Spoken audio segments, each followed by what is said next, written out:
I don't really like the sound of EA mixing servers with the consoles though, because their servers are bad enough as it is. So they'll have to fix their shit if they're doing this, but hopefully that'll be done soon enough. Hopefully it can be done sooner rather than later. It's just going to be something that's revolutionary in online gaming. So my cousin just sent me a link to a Sport Bible article talking about crossplay and that Sony are making their apparent crossplay beta open to public devs to develop their games and make crossplay available with PlayStation. I mentioned this a long time ago in a Black Ops 3 video, just a random commentary. I'll input a snippet of it here. What Microsoft have announced lately is that they've teamed up with Steam, so we can be able to play soon with players on Steam. But what I'm hoping is that this will be done sooner rather than later with Sony as well. Hopefully they can come to an agreement. I don't really like the sound of EA mixing servers with the consoles though, because their servers are bad enough as it is. So they'll have to fix their shit if they're doing this, but hopefully that'll be done soon enough. So we've been talking about this for years, and the fact that it's coming out closer and closer to the end of this generation of consoles life cycle is a bit concerning to me. For this article, specifically they're talking about FIFA 20. I highly doubt crossplay will be in FIFA 20, let alone FIFA 21.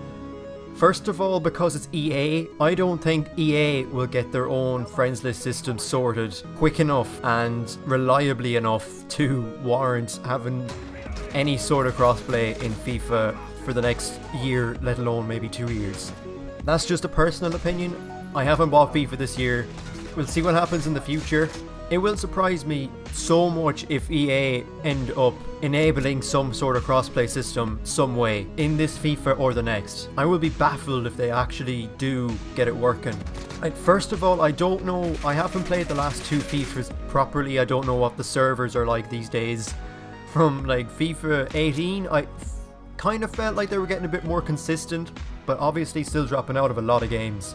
Obviously this just doesn't apply to EA and FIFA, this applies to PlayStation and whatever game wants to become crossplay with other platforms. Obviously Fortnite, I kind of want to say pioneered this, and Minecraft, Rocket League, which is now owned by Epic Games but had crossplay before that, and now most recently Modern Warfare, which this article have talked about, have followed in Epic Games' footsteps by making their own friends list system.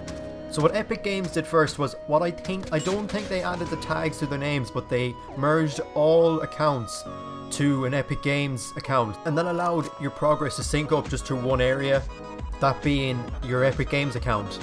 That's what Modern Warfare have done. They're using your Activision account rather than your PSN or your Xbox. So your email for your account, which is also associated with your Activision account when you sign up, that's the account that will be used. Your data will be stored on there. And that's the same at Rocket League as well.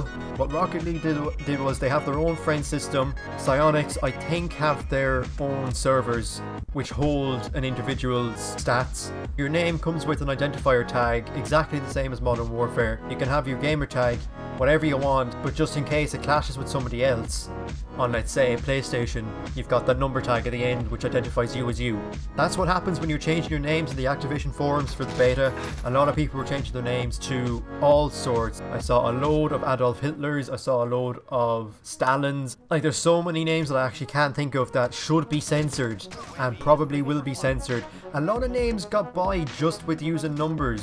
Activision are definitely going to have to patch that somehow. But other than that, crossplay is definitely the future of gaming. I would like to think the likes of like Spider-Man, let's say, are going to be exclusive to PlayStation.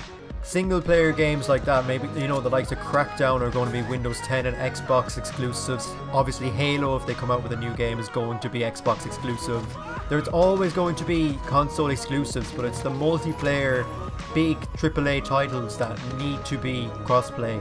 Rocket League 2 if they, you know, make it for next gen. Apex if they port that over to the next gen console will be crossplay. Fortnite also, if they port that over. I don't know what's going to happen to Fortnite come the new gen. One thing about this that I'm skeptical about is the timing. These next generation of consoles coming out are going to be different.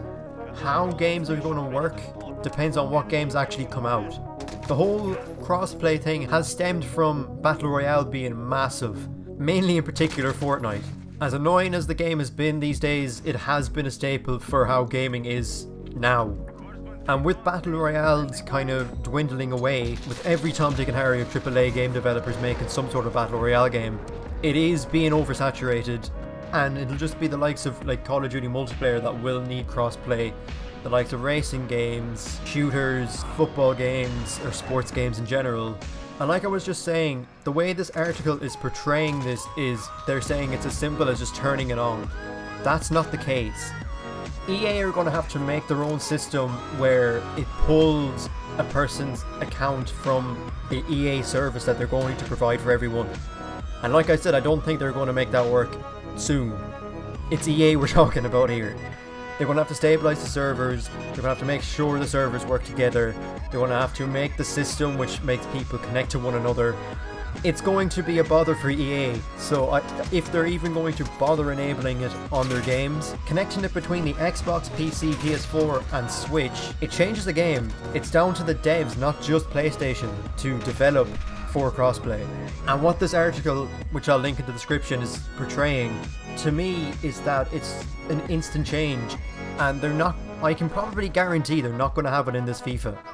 I haven't played PUBG and Realm Royale in a long time, but from what I hear they are crossplay with Xbox and PlayStation. I don't know, correct me if I'm wrong, but if that's the case, I don't know how their service works. I don't know if they have their own methods of connecting accounts like Epic Games and Psyonix do, and Activision might I add. That goes with Minecraft as well. I know it's crossplay between Switch, Xbox and Windows, but it's not connected to PlayStation. I'm guessing now Minecraft, obviously the Bedrock edition, will connect to PlayStation, but PlayStation I think has to update their Minecraft editions to keep up with any other Bedrock edition. I think they're behind from what I'm aware of. So it's just little things like this that I wanted to mention that this article isn't really portraying in my eyes. Like I said, I'll link it down below. So hope you enjoyed this video. If you've got any comments of your own, leave them down below. And yeah, thanks for watching.